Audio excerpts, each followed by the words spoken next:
Guys, this is the review for quiz 1 of the fourth quarter on Monday, April 24th. All right, so here we go. Make sure you know about the proximate time when there was a connection between eugenics and birth control, as far as beginning of a century, end of the century, things like that. Okay. Also, you should know something about the Lambeth Conference. I put on the board what they had said in 1920 and what they had said in 1930. Just know the basic distinctions between or what they changed over the course of that decade. Know something about Thomas Malthus in terms of the two ways that he, let's say, promoted that we should curtail population growth. Were they moral or were they immoral ways? Also know just the real basic thing, what I said about William Reich, how he connected sex and anarchy, and he always pushed away from conformism. All right. You should also at least be able to recognize those four so-called predictions that Pope Paul VI had embedded within Humanae Vitae in 1968. Get an idea of when I started my little historical study of the sexual revolution. Did it start in the 1960s? Did it start back in the 19th century? And let's see, you should know the date when the first Christian denomination allowed contraception, at least calling it a moral means to control births. Let's see what else. About sensual and emotional reactions, how they develop much slower than love.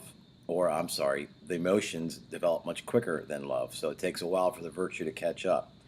You should know what chastity is according to Catholic theology. What does it have a meaning of? Okay? Now let's see. What happens when one person, or let's put it this way, what happens when both people are seeking pleasure at each other's expense and then one no longer enjoys that pleasure? Do they then, let's see, when one ceases, does the other become indifferent to their partner? Anyway, you know what I'm trying to get at, even if I can't articulate it at the moment. Let's see, shame. What exactly does shame do? Is it avoiding the natural utilitarian attitude in marriage? Yes, but then why in marriage should shame go away? So what does shame conceal, and what happens in marriage that it no longer is necessary to conceal? Let's see, an underlying issue, about prudery or being prude. I kind of said roughly what that meant. Be able to recognize that. I talked about in Love and Responsibility. I just referred to John Paul II, and I talked about the two different meanings of the phrase to use. You should know that. Again, let's see. You should be able to recognize something in a multiple response from the encyclical Humanae Vitae. All right, let's go on to matching. You should know something about subjective emotionalism. You should know who proposed the morality based on pleasure. That came out of this last segment, or module, we're calling them. If you camouflage this attitude, it can become very dangerous. In other words, camouflage it in the will. Make sure you know that. Utilitarian. Let's see.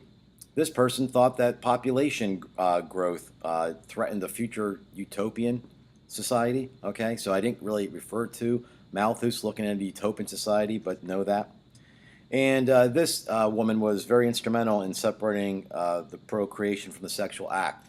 So know the woman and also know what it was that she was trying to promote. Or it may have not come around to the 60s, but in other words, she was still trying to promote the idea of contraception. Who referred to the American melting pot as an utter failure? What is her name? All right. And what was that law that targeted the transportation of obscene things across state lines? And also, I talked about this virtue, how it subordinates our sensual reactions to reason. All right, that's it in a nutshell, guys. Have a nice weekend. Do well. Ciao.